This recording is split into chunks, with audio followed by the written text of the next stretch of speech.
puede avisar que se está viendo? Sí, se ve, profe. Buenos días. Muy bien, muchas gracias.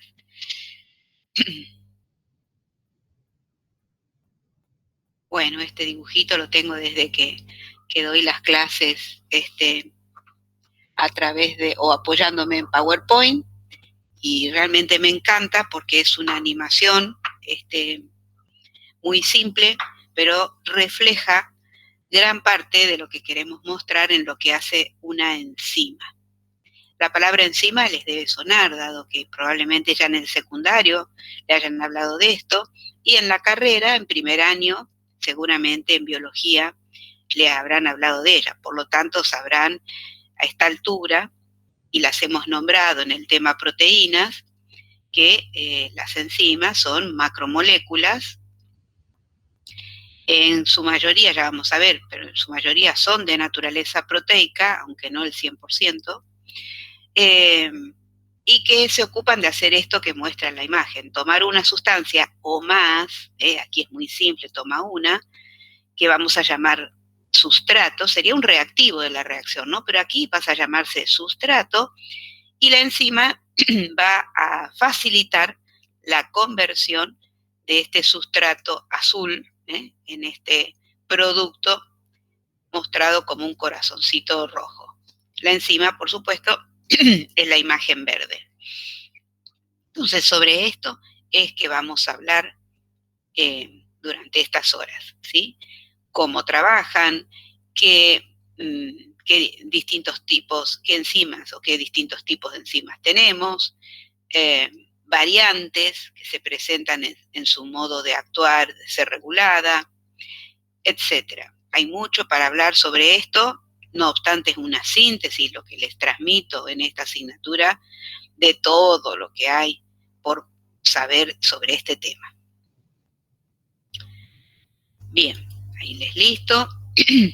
Entonces aquí empezamos, justamente donde más me voy a detener es en la introducción.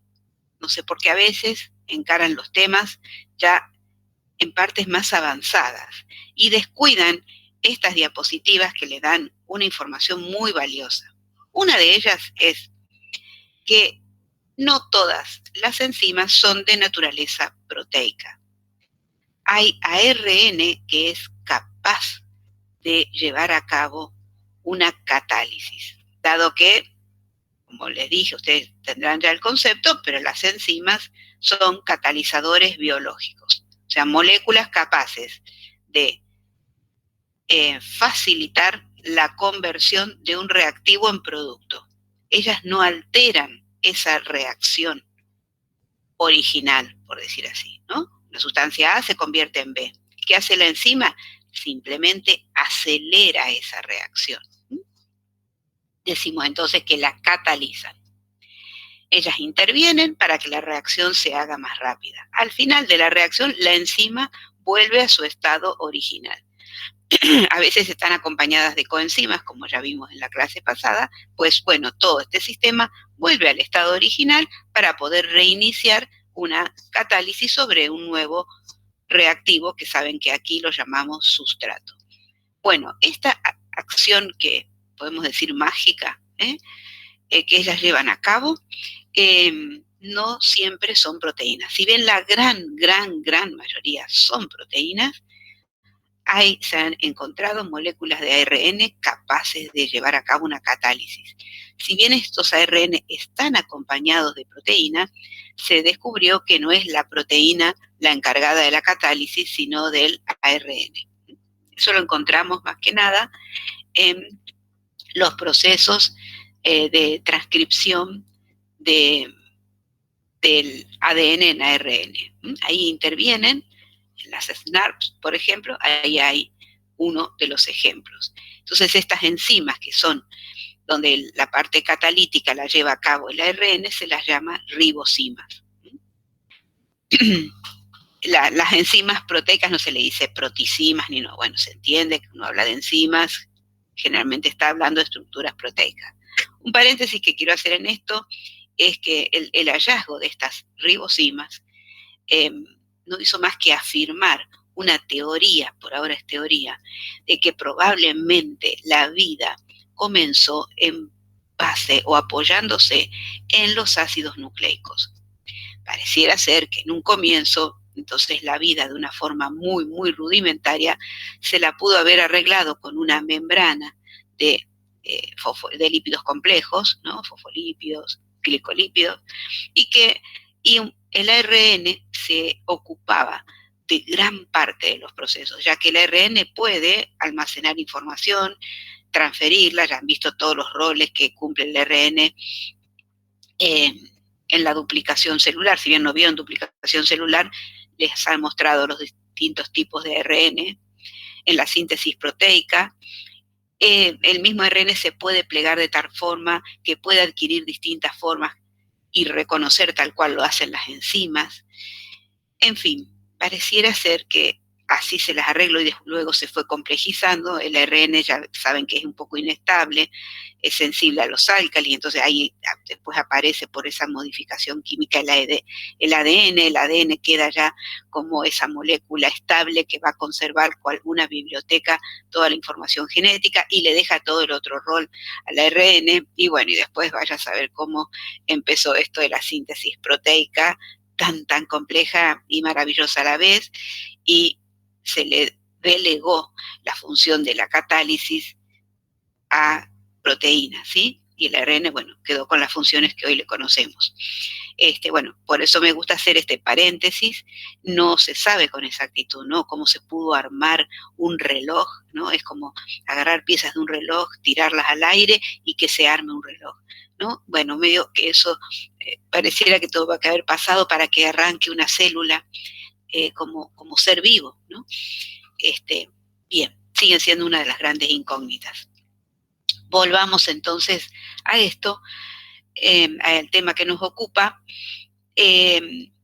Algo importante es que la gran mayoría, ahí nos dice todas, bueno, por generalizar es cierto, pero las reacciones metabólicas, eso sí es todas las reacciones, todas las conversiones químicas que ocurren en los seres vivos, o sea, las reacciones de las vías metabólicas de los seres vivos son catalizadas por una enzima. Cada vez que ustedes escriban un reactivo, flecha, producto, y eso es parte de una vía metabólica, seguro que sobre esa flecha vamos a tener que poner una enzima. Seguro que hay una enzima. Imagínense los miles de mecanismos diferentes que se llevan a cabo en una célula.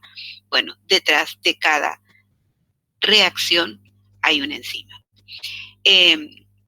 Hay algunos procesos que no intervienen las enzimas, pero muy puntuales, procesos hablo, ¿no? Pero en sí, prácticamente todas las reacciones que ocurren, entonces, están catalizadas por una enzima. Y que les quede claro que esa catálisis significa transformar sin alterar la reacción en sí misma. Bien.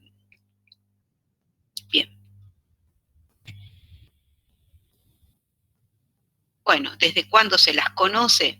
Ya Louis Pasteur sospechaba, aunque creía que era una entidad propia, inseparable de la célula. Luego, estos científicos, Buchner, ¿sí?, encuentran y se dan cuenta que se las puede separar a estas entidades y sigue existiendo la catálisis, no se necesita la célula entera, hasta que en el año 26 logran aislar una enzima, como fue la ureasa, que es la que se usa en los trabajos prácticos, en el trabajo práctico número práctico, pero la extraen, obtienen un crudo de la harina de soja, donde es muy abundante. Bueno, fíjense, ya hace un siglo que se las viene manejando, inclusive antes de haber aislado una, como vamos a ver, Michaelis y Menten, hasta hacen todo un desarrollo matemático para poder estudiar la velocidad. Así que bueno, hace un siglo o más que ya se las conoce. Muy bien, primera regla de las enzimas. Si una reacción no puede ocurrir termodinámicamente, ¿sí?, ellas no lo van a poder hacer, ¿sí? Entonces no hacen posible los imposibles. Eso lo que sí hacen es aumentar la velocidad. Si las reacciones que ocurren en los organismos vivos no estuvieran las enzimas, se desarrollarían a una velocidad tan lenta que sería incompatible con la vida que nosotros conocemos. Para que tengan una idea, en la velocidad en que intervienen, la polimerasa del ADN, la polimerasa 3, por darles un ejemplo, en procariotas, en bacterias, en un segundo, introduce 1000 nucleótidos. 1000 nucleótidos, y no solo los introduce, o sea, los eslabona uno con otro, sino que chequea si es el correcto, porque los introduce cotejando que si de un lado hay adenina en el molde, ya va a tener que poner timina, etcétera, etcétera, y chequea, y si es incorrecto lo que puso, corta y saca. Entonces, en un segundo, 1000. ¿Se dan cuenta de lo que significa eso en velocidad? Bueno, entonces tal vez es una velocidad que no la entendemos por los tiempos que nosotros manejamos, por las velocidades que nosotros manejamos. Bueno, esto hacen las enzimas, acelerar la reacción. Por supuesto, ellas están para acelerar, no se consumen a lo largo de una reacción. Bien, esto es lo que les dije. Por supuesto, son muy sensibles porque si estamos hablando de proteínas, las proteínas de por sí tienen 50 aminoácidos o más, entonces son estructuras muy vulnerables a las condiciones del medio. Eso ya lo saben ustedes por ser proteínas. Entonces van a ser sensibles a esas condiciones.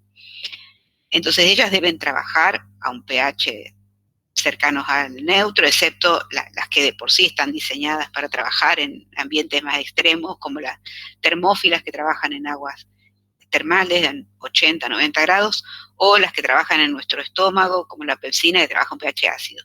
Pero en general, las reacciones se llevan a cabo en condiciones que soporten las enzimas. Entonces ellas se las van a arreglar de ese modo para que la reacción transcurra y rápido.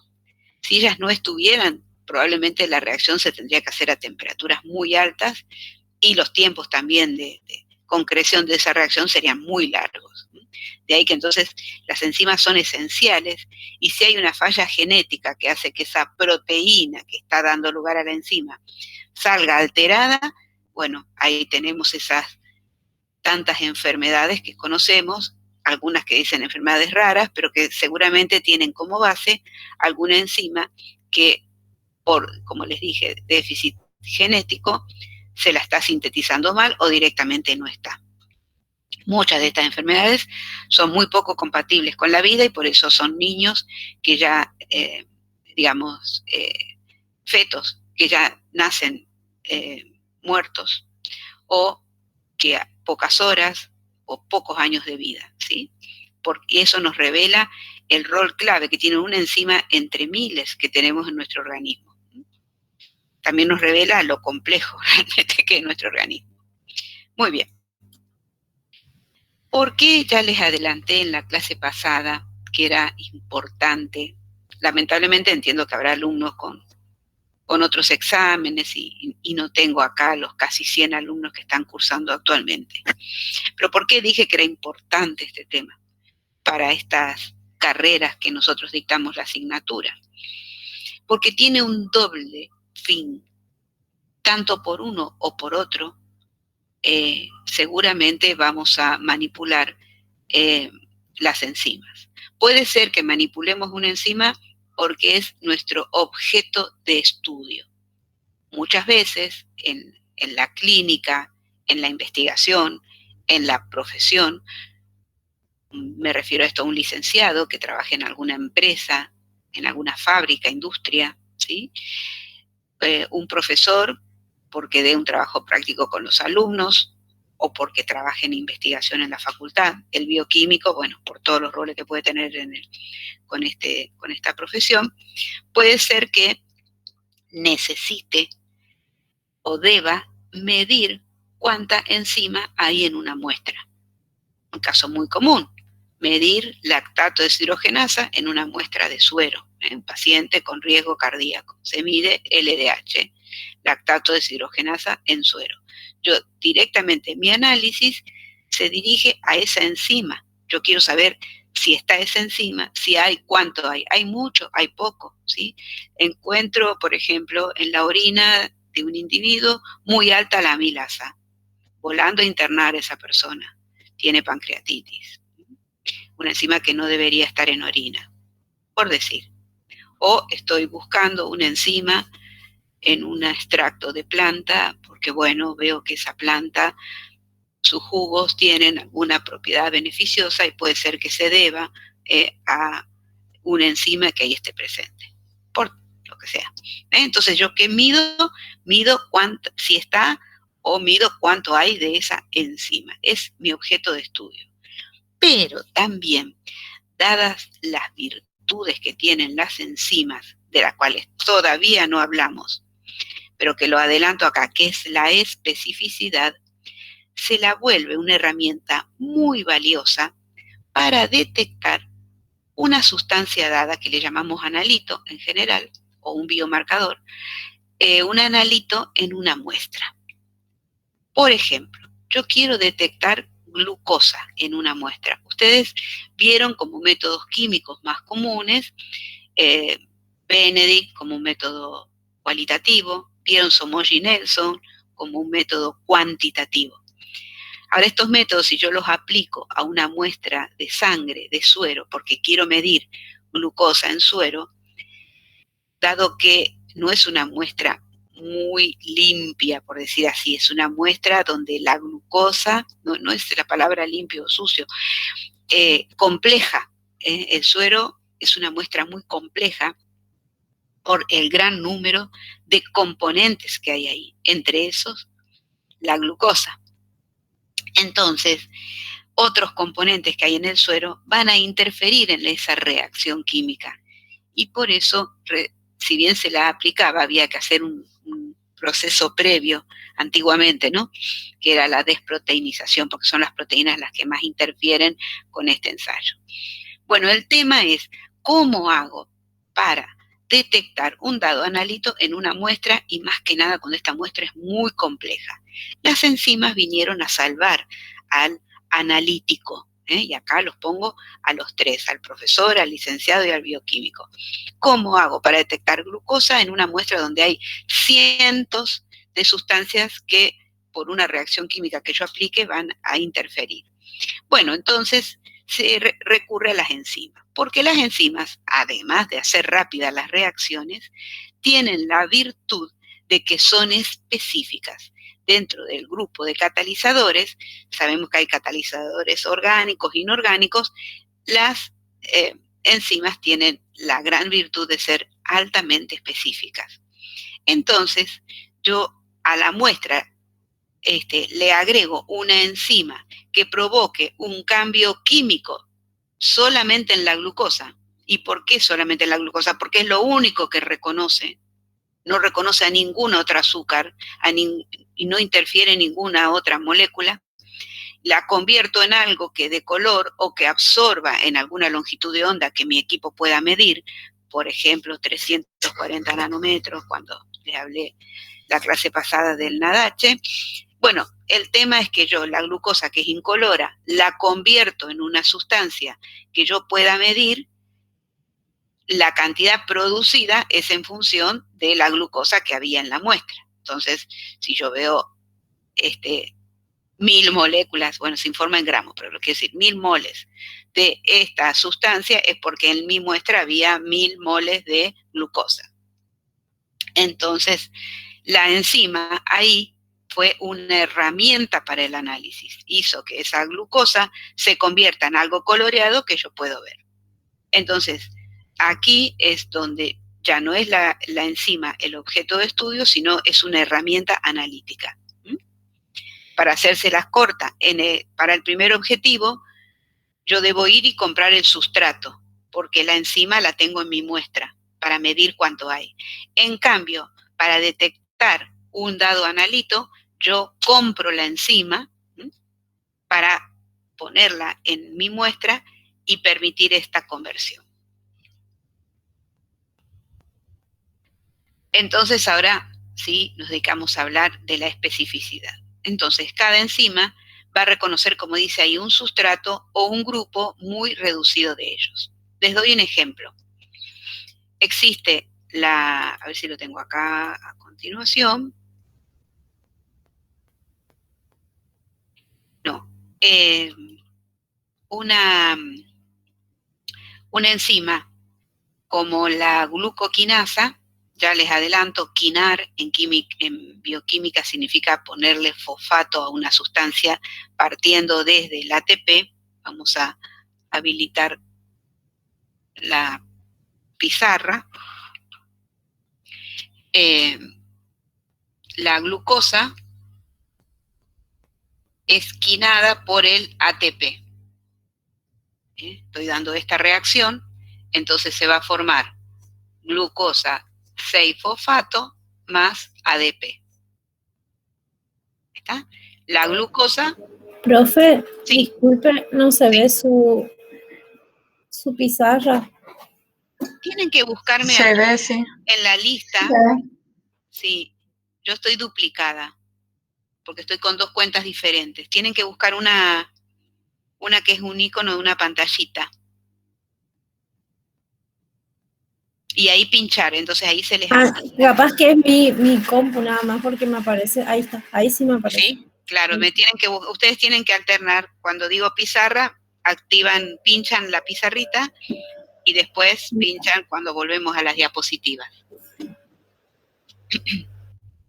Bueno, entonces, les decía, esta reacción puede ser llevada a cabo por una enzima que se llama glucoquinasa. Glucoquinasa. La glucoquinasa solo va a actuar sobre la glucosa. Pero también hay otra enzima, parecida pero no igual, que es la hexoquinasa. La hexoquinasa va a hacer esta reacción. Pero si, por ejemplo, le doy fructosa, va a llevar a cabo la quinación, por decir así, la fosforilación de la fructosa.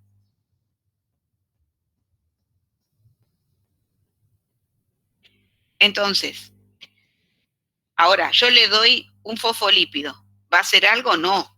No. ¿Por qué? Porque son específicas. Podemos tener una hexoquinasa que es específica sobre el grupo de las hexosas. Cualquier hexosa va a poder quinar. Otras que son ultra específicas donde sí o sí hay que darle glucosa si quiero la reacción. ¿Comprenden? ¿Sí? Pero siempre estamos hablando de sustratos que son molecularmente parecidos. Un único o un grupo parecido. Bueno, ahora vamos a ver volvemos a la diapositiva, a la que es azul, ¿sí? Acá oscilamos entre el azul y el color cremita. Ahí.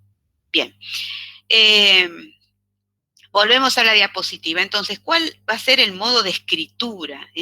Bueno, tal cual está ahí. Escribimos S que se convierte en P.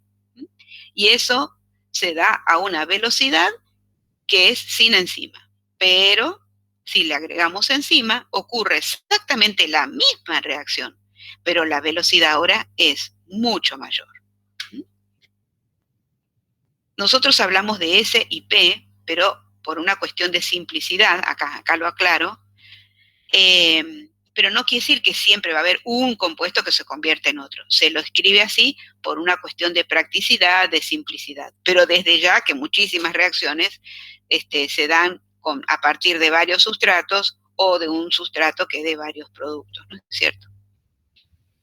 Bien, aclarado esto, nos vamos a ir metiendo en cómo esto se lleva a cabo. Bueno, debemos imaginar que dentro de esa gran molécula como es una proteína, ya saben que los ARN también, pero bueno, les voy a hablar de las enzimas proteicas, pero aunque esto perfectamente se aplicaría a ribosimas, tenemos ahí una representación esquemática muy aclaradora, muy mostrativa de lo que estaría ocurriendo. una región, si bien toda la proteína contribuye a que ella pueda hacer su labor enzimática, la zona propiamente catalítica se circunscribe a una pequeña región dentro de esta proteína, una zona que van a ver por el dibujito, donde hay una posibilidad de reconocer a ese sustrato y donde acá juega fundamentalmente la forma y la carga o las interacciones. Yo tengo una frase que la digo siempre, que la vida es una cuestión de formas y de cargas, porque desde un punto de vista bioquímico, todos los procesos que se dan en la vida, siempre hay detrás un mecanismo de reconocimiento por forma y de afianzamiento, por decir así, por la aparición de interacciones. Entonces, la formita de ese sustrato calza bastante lindo dentro de esta formita que tiene la enzima, y esto me está hablando de grupos R. Si estamos hablando de proteínas, es porque tenemos acá los restos de aminoácidos que van a jugar un rol clave, no cualesquiera, no todos, sino estos tres que acá señala de un modo hipotético, y que van a interactuar con este sustrato y van a llevar a cabo la conversión química del sustrato. Entonces a esta región se la llama sitio activo, esa región específica dentro de toda la proteína que va a llevar a cabo la conversión. Sitio activo. ¿Está? Bueno, muy bien. Acá, esto pueden imaginarse cuando les decía, tengo que medir glucosa en una muestra. ¿Qué tiene mi muestra? Y tiene de todo. Ahí está representado un sinnúmero de compuestos. ¿Cómo sabe la enzima que tiene que trabajar sobre ese pentágono rojo y no sobre el hexágono negro, cuadradito, circulito, estrellita? Por una cuestión de forma, ¿sí? Y obviamente luego las interacciones afianzan de que sí, realmente ahí es con esta molécula que debo trabajar. Ustedes me pueden decir, ¿y si tiene una forma parecida? Y sí, ahí complica. Puede ser entonces ahí que esa enzima termine inhibida, porque se une, pero no puede hacer lo que debe hacer porque no es su sustrato. Y ahí tenemos los medicamentos y los tóxicos, ¿sí? Que muchos de esos actúan justamente confundiendo a la enzima por el parecido con el sustrato. Bien. Dentro de este sitio activo, ya vamos a ver que se cumple esto del reconocimiento y también la catálisis propiamente dicha. Entonces, vamos imaginándonos el proceso. Está la enzima y está en el sustrato suelto. Claro, por esta complementariedad que se da, el sustrato termina acercándose y uniéndose a la enzima, formando este complejo que llamamos enzima-sustrato, que está señalado en la diapositiva. Ya ven cómo se ubicó el sustrato, no así nomás, con interacciones específicas, y ahí hay, no sé si se llega a ver como una liñita celeste, que está hablando del cambio químico que se va a producir. ¿Cuál es el cambio? Bueno, que este grupo químico que estaba unido al pentágono rojo se separe. Insisto, hablamos de un sustrato y de un producto, pero acá tendríamos el ejemplo donde un sustrato dio lugar a un producto. Pero con S y con P estamos generalizando. ¿Está? Y bueno, ahí está la reacción química. No era ni más ni menos que este compuesto pentágono-circulito termine separándose el circulito del pentágono. Esta reacción, gracias a la enzima, ocurre a una gran velocidad. El complejo enzima-sustrato es una entidad que... Profe, disculpe. Sí. La reacción de formación del producto es siempre irreversible o puede ser reversible. Ah, muy bien, ya vamos a hablar de eso. En general, bajo la acción de la enzima es irreversible. Ah, bien, gracias. Si quisiéramos volver a juntarlos, ahí tiene que venir otra enzima, por lo general. En este caso que hubo separación. Hay otros casos donde la enzima puede actuar en un sentido o en el otro, de acuerdo al nivel fisiológico que haya de sustrato o de producto. Ahora, gracias, profe. Bueno, ahora cuando lleguemos a cinética les voy a mostrar, pero está muy bien tu pregunta. Bueno, muy bien. Esto simplemente les muestra para que tengan una idea de que esa ubicación del sustrato en la enzima no es como puede o más o menos. Hay una complementariedad de formas y también grupos químicos que van a interactuar y que son los que les decía como que afianzan y dicen, sí, este es mi lugar, ¿está? Y debe ubicarse de esa forma para que los aminoácidos involucrados en llevar a cabo la catálisis puedan actuar. La distancia acá es clave, ¿sí? Si este sustrato estuviera mal ubicado, los grupos químicos, como por ejemplo este, no podría iniciar el ataque, el ataque químico, quiero decir. Bueno, para que tengan ejemplos, hay una enzima llamada glucosa oxidasa que se imaginan que hace, oxida a la glucosa, lo hace con oxígeno, y bueno, este compuesto es conocido por ustedes, glucónico, lo vimos en azúcares ácidos. La fosfolipasa 2, que ya la conocen, ¿sí? Que es lo que hace hidrolizar la posición 2 de los glicerofosfolípidos y liberan de los glicerofosfolípidos y liberan el lisofosfolípido y el ácido graso que está en la posición 2.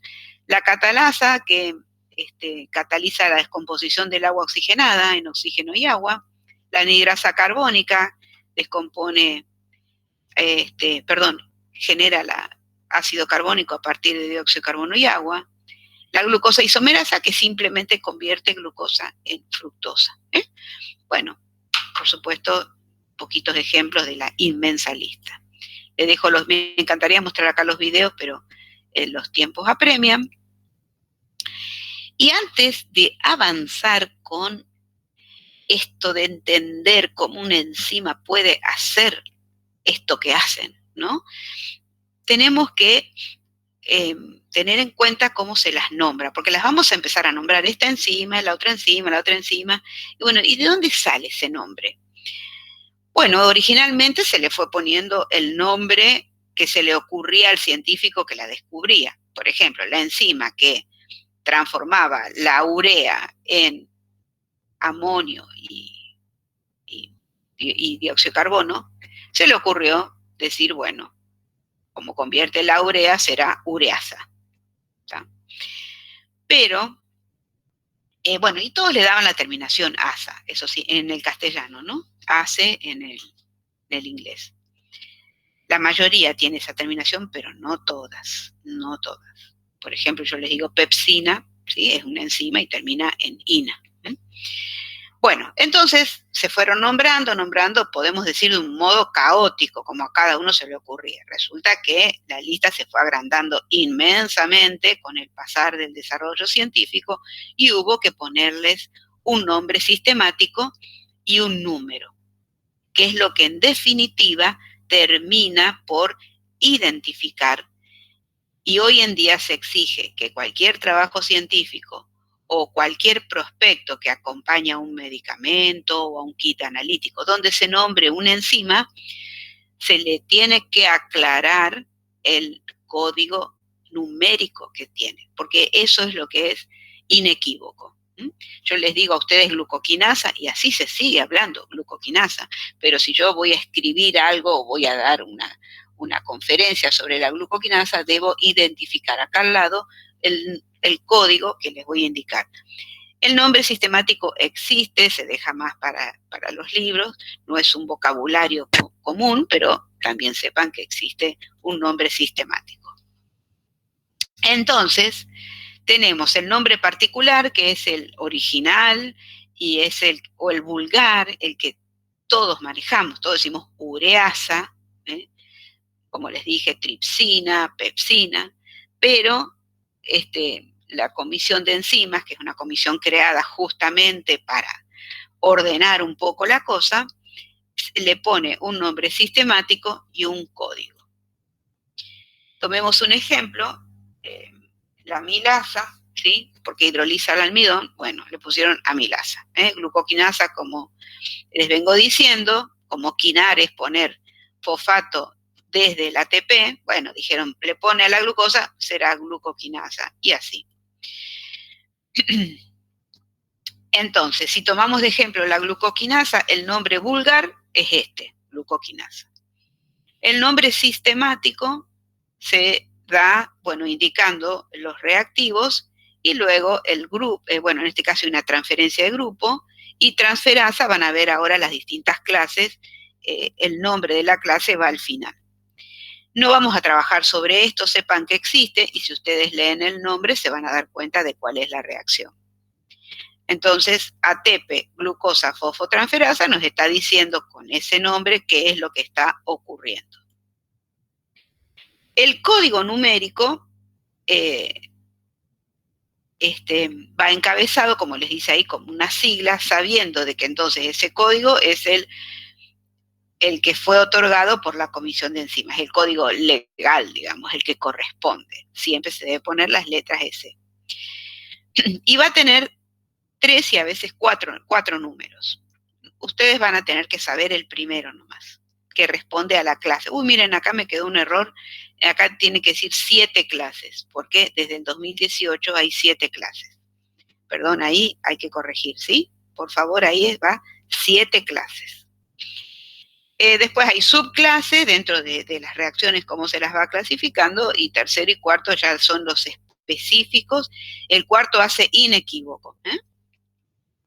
Cuando les hablé de gluco y exoquinasa, difieren en el cuarto número. Ahí es donde sí o sí estamos hablando de una o de otra. Entonces, si yo hablo de la glucoquinasa, es 2, porque ya van a ver que la clase 2 corresponde a transferasa, y después, bueno, todas las que transfieren grupo fosfato se le pone el 7, el 1, porque lo que acepta, porque va a formar una unión éster con el oxidrilo, y el 2 es el que me dice, miren, es la glucosa. Si fuera 2711, esa es la exoquinasa, ¿comprenden? Ahí está la... Y entonces este es el numerito que yo les digo que debe acompañar cada vez que yo nombro una enzima. La puedo nombrar con el nombre vulgar, pero el código es el que tiene que estar. Antepuesto las letras S. S es por la Comisión Internacional de Enzimas, que está UK en Inglaterra. Ahí está oficialmente, trabaja este grupo de gentes abocados a clasificar. Ellos no descubren enzimas. Las enzimas son las que hasta ahora conocidas en el mundo, ¿sí? Simplemente se observa, se analiza qué tipo de reacción realizan y entonces surgen estas clasificaciones, que como se van a dar cuenta en la clase de hoy, todo esto puede ser motivo de modificación, porque lo que se aplican acá son criterios, y los criterios vienen de los seres humanos. Las enzimas son las que son y ahí están. Ustedes cliquean acá, van a ese sitio que yo, para facilitarles, ya les dejo cuál es, pero si ustedes cliquean ahí, van directamente acá. Este es el sitio oficial. Y si ustedes quieren buscar información, cliquean ahí. Esto es una captura de pantalla, ustedes cliquearían ahí, ahí entran. O si no, más abajo tienen también para buscar. Y aquí están, es la base de datos de todas las enzimas que hasta hoy se conocen, ¿no? Todo el tiempo hay nuevos descubrimientos y se irán listando. Ven, aquí abajo ustedes tienen para buscar. ¿Sí? Ahí. Esto les sirve para cualquier asignatura. Fisiopatología, hablan de enzimas que provocan alguna patología, bien, entran en este sitio y pueden saber mucho. Cuestiones de la vida diaria, saben de que fulanito tiene una anomalía genética en tal enzima, quieren saber de eso, vienen y buscan acá. Bien. Entonces, uno pone eso sí, tienen que manejar en inglés. Nos interesa entonces la glucoquinasa, bueno, ponemos ahí, y nos va a tirar información sobre la enzima. Y como ven, el número, ¿sí? Glucoquinasa 2712. Me tira otras, pero no es exactamente la que a mí me interesa, que es esta. Después ahí cliqueo y me da un montón de información, porque este centro recopila información de todo el mundo, de publicaciones científicas que haya sobre esta enzima. O me manda base de datos y ya está secuenciada, etcétera, etcétera. Muy bien. ¿Ven? Tiene una página donde me va a explicar qué es lo que hace la enzima, etcétera, etcétera.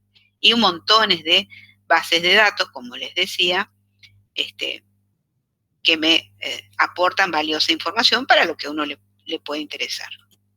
Bueno, esto es lo que ustedes tienen que saber, que existen 7 clases, cuidado para los que vienen de otros años, porque hasta el año pasado enseñé 6. En realidad esto es del 2018, pero bueno, la información que todavía no está tan difundida, van a seguir encontrando libros y material en la web donde siguen hablando de 6, pero hoy ya la Comisión de Enzimas ubicó 7 clases. No es que se descubrieron las últimas, ¿sí? Esta clase surge de reubicar de otras. ¿Está? Muchas de las que estaban acá en la 3, ahora son 7. ¿Está? O sea, lo único que hubo fue una recategorización. Bueno, entonces ahí les aclaro qué es lo que tienen que saber de memoria. Todo lo otro no, si uno quiere saber subclase, etcétera, va a manuales o a estos sitios web y ahí tiene todo. Bueno, esto les dejo, pero sepan lo que les acabo de contar, que se vienen clasificando las enzimas desde el año 61 y que en el 2018 se generó esta nueva clase. Simplemente se las reubicó, como ya les dije. Bueno, vamos a ver rápidamente una por una, porque uno de los ejercicios que ustedes tienen para practicar es identificar esa reacción que se les da, qué tipo de enzima la está catalizando. Más que tipo sería entonces qué clase de enzima. Y deben saber el número y el nombre. ¿Está? No pueden saber solo, es una clase 1. Tienen que saber que clase 1 es óxido reductasa. ¿Por qué es importante esto? Bueno, porque si a ustedes leen una enzima y ven que el primer número es 2, ya saben qué tipo de reacción, por ejemplo, una transferasa va a ser. Ven que empieza con 3, ya saben que es una hidrolasa. Y por otro lado, entender, asociar el nombre de la enzima a la reacción que cataliza, cuando ustedes tengan que estudiar metabolismo, esto es una herramienta muy importante para que todo sea comprendido y no memorizado. Creo que las oxidorreductasas es algo simple para ustedes, darse cuenta que una reacción es del tipo redox. Por lo general, en bioquímica, como estuvimos hablando en coenzimas, por eso es tan importante esa clase, va acompañado de movimientos de hidrógeno. Entonces, lo que vamos a ver son hidrogenaciones o deshidrogenaciones, pero no siempre. ¿Sí? Si ponemos la reacción de la glucosa oxidándose por el oxígeno, dando ácido glucónico, ahí no hay movimiento de hidrógeno. O sea, ahí entra oxígeno a la molécula. Pero bueno, muchas son del tipo de las que están acá ejemplificadas. Fíjense, la alcohol deshidrogenasa, que lleva a cabo esta reacción de oxidar al etanol, ¿qué número tiene? Es la primera de toda la lista, ¿sí? Esta sí que es la número 1, Pero ustedes deben conocer el 1 nomás, sabiendo que cataliza una reacción redox. Transferasas, bueno, muy fácil. Es el movimiento de un grupo químico, o puede ser un átomo nomás, o todo un grupo químico, que no sea hidrógeno, porque los movimientos de hidrógeno tienen que ver con movimientos de electrones y eso categoriza como redox. Bueno, un grupo, el fosfato, que venimos hablando tanto, en este caso, exoquinasa. Bueno, acá ahí está mal, ahí tendría que haber ido 271 o haber puesto, ahora me doy cuenta, glucoquinasa acá. Ahí está mal. Bueno, perdón, a ver qué dije. No, esperen que quiero corroborar.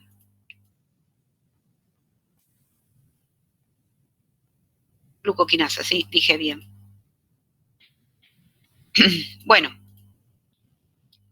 lo que me interesa acá es la 2, ¿sí? Que se trata de una transferasa, porque mueve un grupo de un compuesto a otro. Sí o sí, acá yo tengo que tener 2 compuestos iniciales, porque va a ser uno el receptor del otro. Transferasas.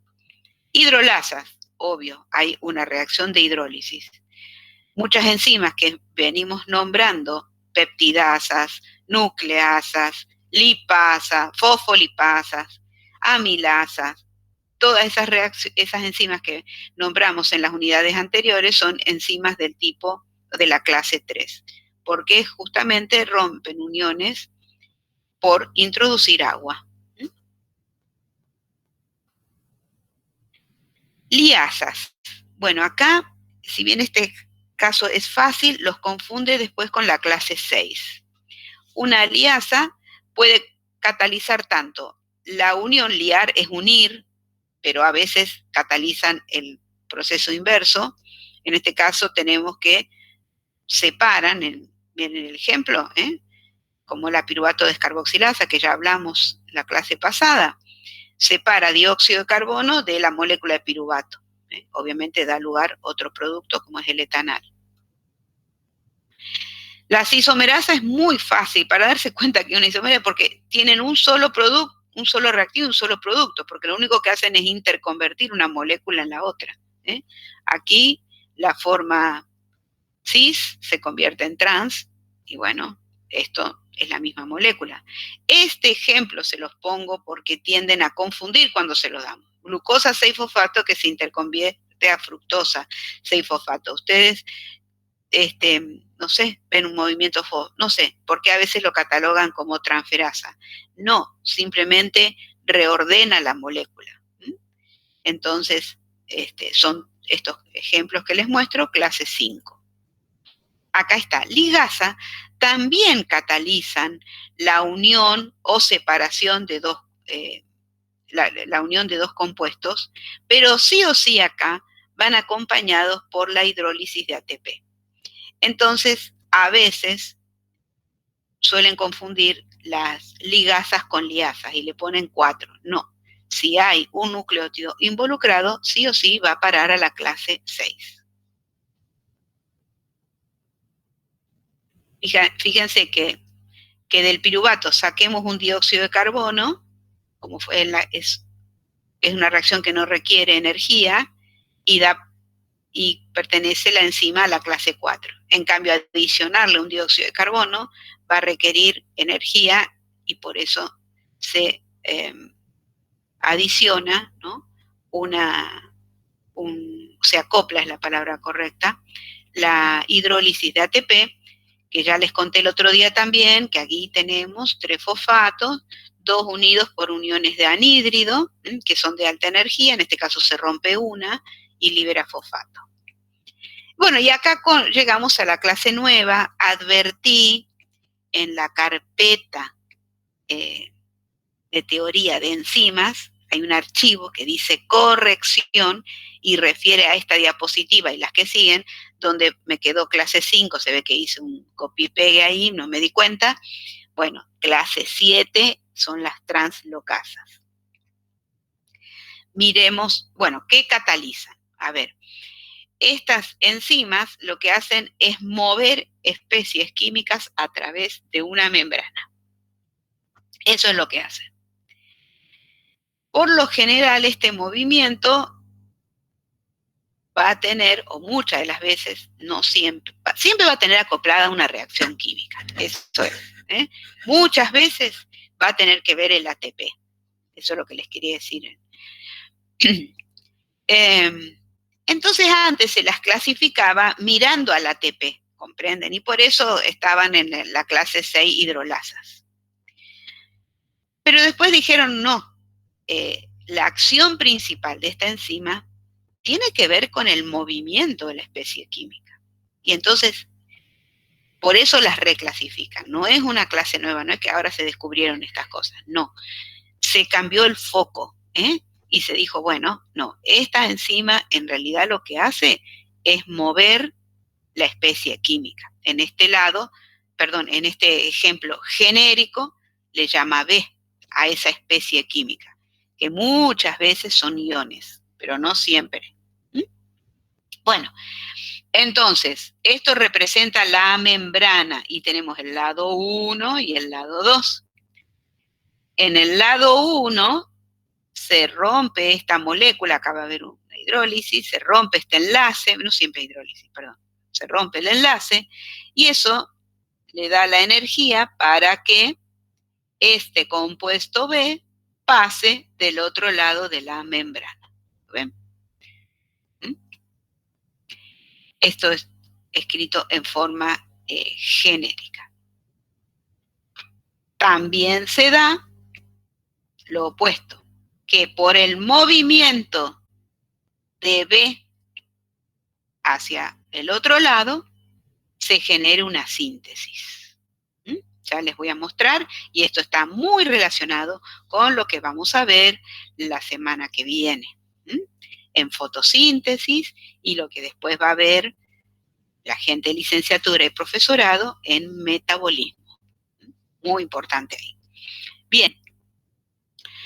¿Qué tenemos acá de ejemplo? Justamente, está mal el nombre. A ver, no. En este caso,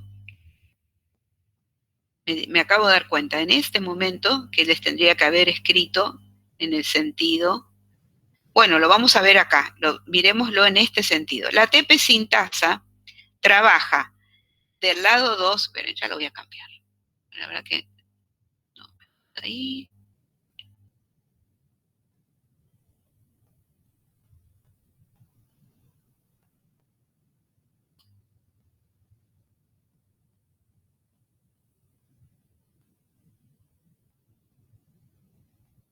Bien, también corresponde a un ejemplo, el que está ahí escrito.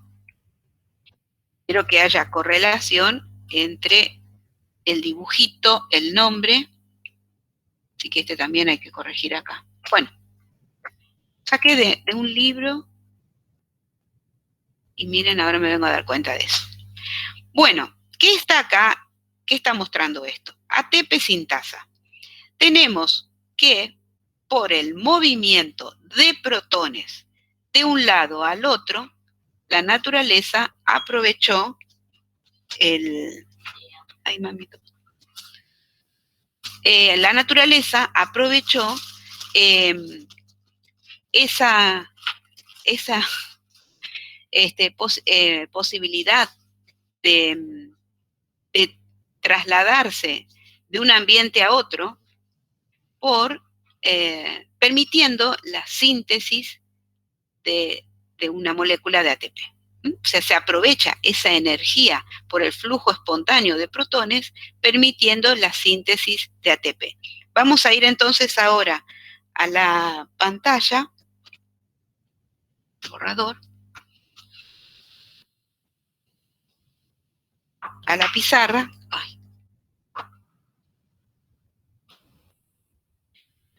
Eso que ahora se ve bastante complejo, lo van a ver después en más detalle, pero está representando una mitocondria. Les recuerdo, la mitocondria, tenemos una membrana externa y una membrana interna, de modo tal que se generan dos cavidades. Una cavidad muy interna, que es la matriz mitocondrial, y una cavidad entre las dos membranas que tiene, porque es una doble membrana, que se llama espacio intermembrana. Yo voy a ampliar este pedacito que está acá, ¿sí? Eso que está ahí lo amplío acá. Entonces acá tenemos las crestas,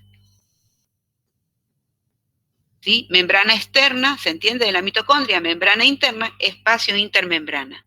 Por procesos químicos que en la diapositiva se ve ahí un complejo 3, 4, estos complejos logran introducir protones acá. Y en el espacio intermembrana se acumula una gran cantidad de protones, ¿sí? Una gran cantidad de protones. Este acúmulo de protones, entonces, va a generar un gradiente entre lo que hay en el espacio intermembrana y lo que hay aquí en la matriz mitocondrial, donde hay mucho menos protones aquí que acá. Hay una diferencia de hasta 3 unidades de pH. Si la matriz mitocondrial tiene un pH cercano a 7, acá es 4. Fíjense cómo se acidifica. Bueno, entonces la naturaleza, que nada desperdicia, aprovecha este gradiente y ubicó entonces una enzima aquí, que permite el pasaje espontáneo de protones desde aquí hacia la matriz.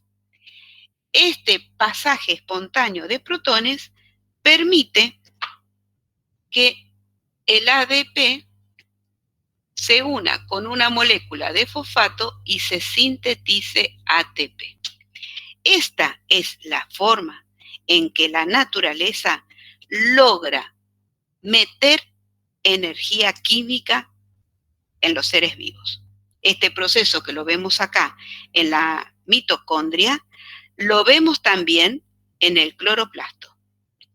Y es la forma en la que en el cloroplasto esencialmente es como entra la energía a los seres vivos. La energía lumínica se va a transformar en una energía de enlace químico. Por ahora quedémonos con lo que es clase 7. Son enzimas que permiten el pasaje de especies químicas a su través. En este caso puntual, sintetiza ATP. Antes estaban ubicadas en otra clase, ahora las traen aquí porque consideran que lo fundamental es esto, el movimiento de protones. Pero ustedes, si prestan atención a este proceso, les puede resultar parecido a este otro. Tenemos una membrana, tenemos acá, que hemos dibujado así.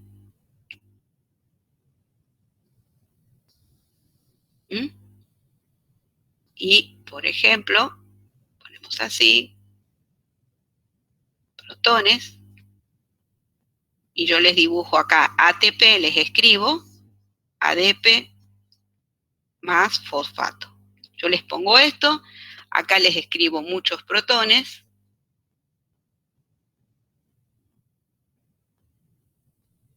¿Qué nombre le pondrían ustedes a esto que yo escribí acá? Alguien me encantaría que encienda su micrófono y me diga. ¿Qué es para ustedes esto que dibujé acá? Vamos a hacer en rojo para no confundir. Acá es donde se ubicaría el hidrógeno, ¿no es cierto? Y después sale. ¿Qué es esto? Un transportador activo unipor. Muy bien, conocidos como vulgarmente Bomba.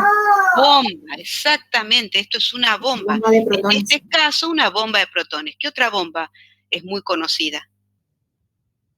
La bomba de sodio y potasio. Perfecto, la bomba de sodio-potasio. Entonces, fíjense, esto que vimos en unidad anterior como transportadores, en realidad, estas que hidrolizan ATP, en realidad son enzimas. En realidad son enzimas. ¿A qué clase pertenecen? A la 7. ¿Por qué? Porque permiten o catalizan el movimiento de protones.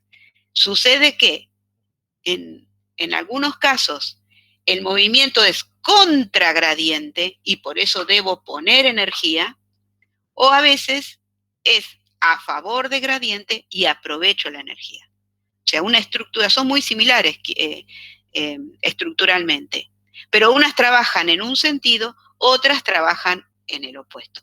Todas son translocasas. ¿Se entiende? Entonces, lo que llamábamos bombas sodio-potasio, hoy sabemos que pertenecen a la clase 7. Lo que sabemos que son la ATP sintasa mitocondrial o la ATP sintasa del cloroplasto, esas también son clase 7. No importa si deben poner o quitar energía. ¿Qué es lo que le interesa a esta clase? Que la entidad mueva las especies químicas de uno a otro lado de la membrana.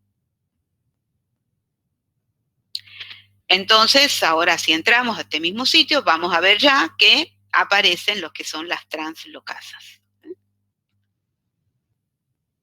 Bien, antes de avanzar, les hice unas síntesis, esto lo vamos a ver nuevo, esto no se lo subí. Si ustedes hoy ponen en Wikipedia que en general, en la parte científica, en general, suele estar bastante actualizada.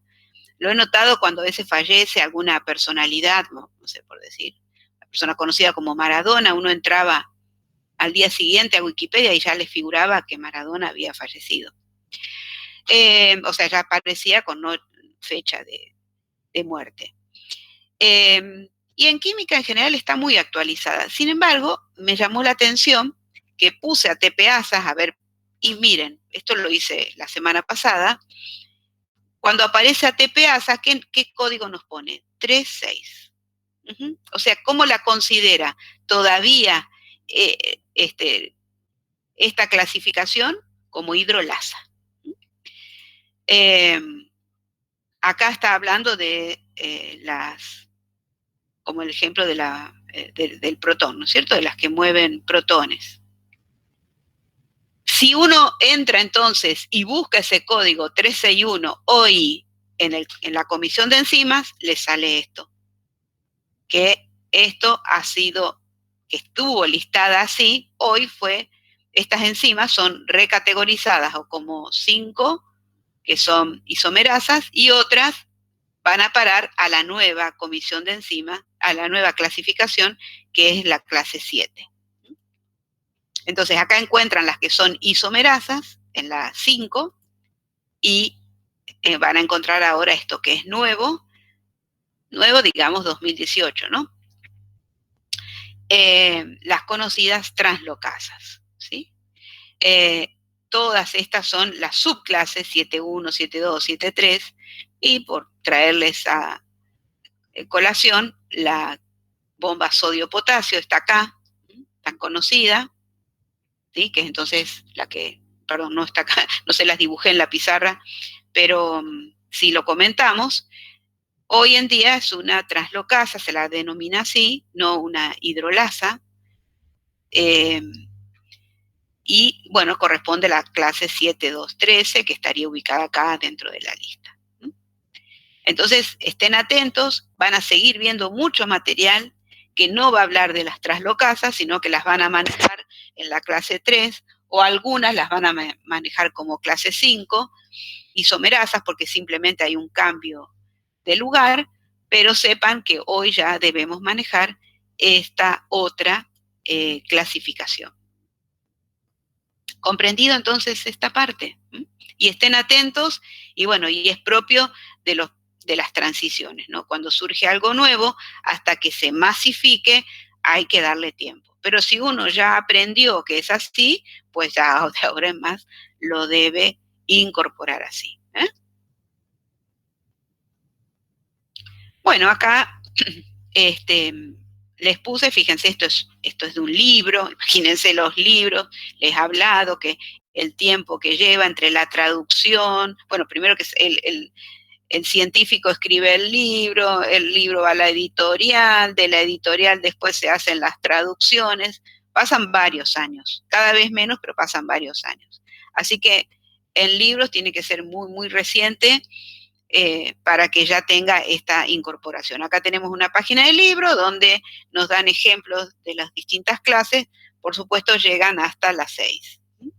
Le sumé aquí más ejemplos para que vayan manejando esto importante como es reconocer la clase de enzimas que está catalizando esa reacción que se presenta. Y bueno, y les dejé una actividad muy útil para todos, porque el que no lo ve en esta asignatura a la glucólisis la va a ver en Biológica 2, donde vamos desglosando para cada etapa, que señalo acá, A, B, C y D, todas tienen enzimas, pero tomé estos ejemplos para, bueno, darnos cuenta a qué clase puede pertenecer. Bien. Entramos ahora al modo de acción de las enzimas. ¿Cómo es que una enzima logra hacer lo que hace? Debemos tener en cuenta que cualquier reacción química va a tener un estado de transición. Cualquier reacción química, con o sin catalizador. Y que esa reacción, para que transcurra, necesita además lo que se conoce como una energía de activación. Entonces, vamos directamente a la imagen. En línea azul tenemos lo que le pasa a cualquier reacción química. Partimos de un estado de energía que tiene el sustrato, el reactivo, llamemos así, si no hay enzima le vamos a decir reactivo. A través de unas ciertas condiciones podrá empezar a transformarse químicamente, ya sea porque recibe calor, presión, etcétera, etcétera, va a adquirir un estado intermedio llamado estado de transición, para lo cual requiere recibir una energía para que eso lo active, y luego de esos cambios que se dan, termina modificándose, transformándose en producto. Bueno, ¿qué es lo que hace la enzima? La enzima va a proponer un camino distinto a este reactivo convirtiéndose en producto, un camino diferente que va a permitir que la energía que se requiere para lograr un estado de transición sea menor. Entonces, va a haber también una transición, pero con una barrera energética mucho menor. Tomamos de ejemplo la descomposición del agua oxigenada, del peróxido de hidrógeno, en agua y oxígeno. Todos sabemos, si compramos agua oxigenada y la dejamos muchos meses en nuestro botiquín, que al cabo de un tiempo vamos a tener agua. La queremos usar y vemos que no burbujea, no decolora, si tuviera que decolorar como debiera ser. ¿Qué pasa? Se descompuso. Si nosotros a este frasquito lo guardamos en la heladera, vamos a preservar mucho más tiempo al peróxido de hidrógeno como tal. Y si lo ponemos al sol, veremos que en un rato burbujea y después es como tener agua pura. ¿Qué es lo que hicimos con el sol? Bueno, le dimos esa energía, rápidamente le dimos esa energía y fácilmente entonces, no fácilmente, le damos energía para alcanzar de un modo rápido este estado de transición y descomponerse. Pero yo si pongo una enzima no necesito calentar, no necesito darle sol o calor, que en realidad el sol no es por la luz sino por el calor. Simplemente por el camino alternativo que propone la enzima, hace que la barrera ya no sea tan grande y por eso rápidamente la enzima, si ustedes tiran una catalasa sobre agua oxigenada, ven como una espuma, porque podemos decir que prácticamente instantáneamente la descompone. Entonces, fíjense lo que son las barreras de activación cuando no uso agua oxigenada, toda a la misma temperatura, por supuesto, ¿no? Para comparar, todos en la misma reacción química, agua oxigenada que se descompone en agua y oxígeno, sin ningún otro reactivo químico, sin catalizador va a requerir una barrera energética de 18 kilocalorías. Con un catalizador inorgánico, ya que hay sustancias inorgánicas que también favorecen, generan un camino alternativo, pero por supuesto es un catalizador, no es un reactivo el platino, porque él está intacto al final de la reacción, y durante también, tiene una menor barrera de 12. Pero si le ponemos una enzima, baja muchísimo esa barrera energética y entonces logra acelerarla, como les dice la diapositiva, 370.000 veces. Para que cualquier reacción tenga lugar, pensemos que las moléculas tienen que chocar. Tienen que chocar con una dada energía que muchas veces se la damos con calor. Vieron que muchas reacciones no ocurren, pero calentamos y comienzan. ¿Por qué? Porque le estamos dando esa energía que necesitan los reactivos para vencer esa barrera. Y que la orientación sea adecuada. O sea, no cualquier área se tiene que encontrar dos moléculas. Bueno, supongamos, tienen que chocar la reacción se da a través de la interacción entre estas dos partes. Si chocan así, decimos que el choque no es efectivo. Pensemos que las moléculas están, por ejemplo, en un medio líquido de esta forma y chocan. Chocan acá, no pasa nada. Chocan acá, tienen la energía suficiente, ahí comienza la reacción. Por eso no es fácil que una reacción ocurra así, al libre albedrío, por decir, o en las condiciones que se está dando en ese ambiente. Deben chocar, el choque debe ser efectivo por la orientación adecuada y tener esa energía mínima para vencer la barrera. La enzima justamente actúa sobre estos tres factores, favoreciéndola, y eso es lo que termina entonces haciendo que la reacción sea más rápida.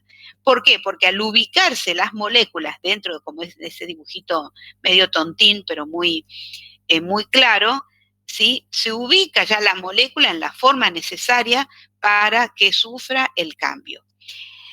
Como le ofrece un camino alternativo, la energía es mucho menor, y bueno, entonces ahí va a dar lugar rápidamente a la conversión. Se hablan de dos modelos, rápidamente paso por acá. El que se considera que es más frecuente es el ajuste inducido. Llave cerradura es simplemente el sitio activo, ¿se acuerdan del sitio activo? Esa región donde va a ubicarse el sustrato y sufrir su conversión, ya tiene esa forma complementaria necesaria para reconocerlo al sustrato, cual una llave con una cerradura. Como ahí sería, ¿no? Pero en realidad, lo que ocurre en la mayoría es que la enzima tiene una dada forma donde parte reconoce al sustrato, parte por complementariedad de formas, y una vez que el sustrato se ubica, ahí se induce un cambio que termina de acoplarse perfectamente al sustrato. Y recién ahí empieza la conversión. Eso es lo que se llama como ajuste inducido, que lo vemos acá, ¿ven? Esta es la enzima que recibe su sustrato, tiene una forma acá que la reconoce, pero luego la enzima se ajusta mejor para iniciar la catálisis. Entonces, tenemos que reconocer que dentro de lo que llamamos centro o sitio activo, que es esa región de la molécula donde cumple realmente su rol, hay un sitio de unión y un sitio catalítico. El sitio de unión es el que realmente le da la función de especificidad, porque es el que se encarga de reconocer al sustrato, y el catalítico es donde intervienen los aminoácidos que realmente van a llevar a cabo el cambio químico. A veces, o muchas veces, no se distingue con claridad dentro de la enzima cuál, o sea, están las dos regiones juntas, es sitio de unión y sitio de catalítico. Pero en el ejemplo que estoy mostrando, que es la serinoproteasa, es muy claro y se usa mucho en los libros como ejemplo. ¿Por qué? Porque en este ejemplo, que es la quimotripsina, si ustedes revisan, quimotripsina era una enzima que se usaba para cortes específicos en proteínas. ¿Qué sitios reconocían aminoácidos hidrofóbicos? ¿Cómo sabe esa enzima que tiene que ir sobre ese tipo de enlace químico donde el aminoácido 1 era el triptofano, fenilalanina o el otro aromático, fenilalanina, triptofano, fenilalanina y tirosina? ¿Cómo sabe? Porque la enzima tiene lo que se conoce como un bolsillo hidrofóbico, donde justamente ese anillo va a entrar muy bien. Entonces, ese bolsillo hidrofóbico es como el bolsillo de un guardapolvo. Es chato, ancho, y los aminoácidos que están ubicados en esa región son hidrofóbicos. Entonces, los anillos aromáticos entran muy bien. Todos los demás restos no. Entonces, el sustrato, que pasa a ser una proteína también, se va a ubicar si tiene ese resto. Una vez que se ubica correctamente, los otros aminoácidos, en este caso serina, histidina y aspartico, fíjense en los números, están lejos en la cadena, en la estructura primaria, pero cerca en el espacio. Estos aminoácidos son los que van a actuar luego químicamente y van a provocar la conversión, que en este caso es la hidrólisis de la unión peptídica. Entonces, así es como, esto lo hice a mano, pero tendría que ser el mismo, idéntico, porque estamos hablando del mismo bolsillo, capaz de reconocer cualquiera de estos tres aminoácidos. Así es como la enzima, inteligentemente podemos decir, reconoce a fenilalanina, tirosina y triptofano. Pero si miran de nuevo esa lista de enzimas que se usan para cortes específicos, tenían también la tripsina. ¿Y qué les decía? Que la tripsina reconocía arginina y lisina. ¿Cómo sabe esta enzima, que es muy parecida a la otra, la quimotripsina, cómo sabe que solamente tiene que ir y cortar enlaces donde aparecen lisina y arginina? Porque su sitio de unión no es igual al de la quimo. El sitio catalítico es igual, fíjense, pero el de unión no. Y eso es lo que le da la especificidad. La tripsina en su bolsillo, que también tiene ese sitio de unión, es largo, finito, y en el fondo hay un aspartico. ¿Por qué un aspartico? Porque el aspartico le da, tiene a pH fisiológico una carga negativa. ¿Qué tipo de aminoácidos reconoce? Lisina y arginina. ¿Qué carga tienen estos aminoácidos a pH fisiológico? 7, carga positiva a pH fisiológico, negativo y positivo. Ahí es donde se establece esa cuestión de formas y de cargas que les digo. Porque entonces viene la lisina o la arginina, que es larga, finita, y encuentra este sitio que justamente es complementario a su forma. Pero encima encuentra allá en el fondo una carga negativa que la atrae. Y así es como entonces estos restos que forman parte de una cadena polipeptídica se van a poder ubicar. Ya sea lisina o arginina, la tripsina los va a poder ubicar. ¿Comprenden? Ahí es donde se da la especificidad. Y hay otra más, similar, otra serinoproteasa, que solo reconoce glicinas o alaninas, y es porque su bolsillo está ocupado por aminoácidos muy voluminosos, y entonces solo se pueden acomodar aminoácidos con un resto muy chiquitito, como la glicina, que tiene hidrógeno, y la alanina, que tiene metilos. Bien. El modo en que estas enzimas catalizan es a través de una serina, por eso se las llaman serinoproteasas. No es que van a reconocer serinas, no. Tienen en su sitio, ahora me voy al otro, catalítico, un aminoácido que es serina, que es clave para llevar a cabo la catálisis. Por eso a este grupo de enzimas, que, como la tripsina, quimotripsina, elastasa, también la trombina, que no les hablé ahora, y hay más, que tienen esa serina que está en la posición 195, es clave. Si yo la bloqueo con alguna gente, a esa serina 195, la enzima no va a poder trabajar. ¿Por qué? Porque es clave para la catálisis. Estas enzimas van a ver que se sintetizan en el páncreas, son enzimas que llamamos digestivas, y si estuvieran activas así, nos comerían el páncreas, porque como son proteolíticas, comenzarían a degradarnos todas las proteínas que forman parte del propio páncreas, se autodigeriría. Entonces la naturaleza, ¿qué hace? Las sintetiza como una forma inactiva, que se llaman entonces quimotripsinógeno, tripsinógeno, ¿sí? De modo tal que recién cuando llegan a la luz del duodeno, ahí se activan. El duodeno ya está preparado para que ellas no lo afecten. Simplemente la activación se da porque otra enzima viene y le hace unos cortecitos, le eliminan estas regiones. La enzima sigue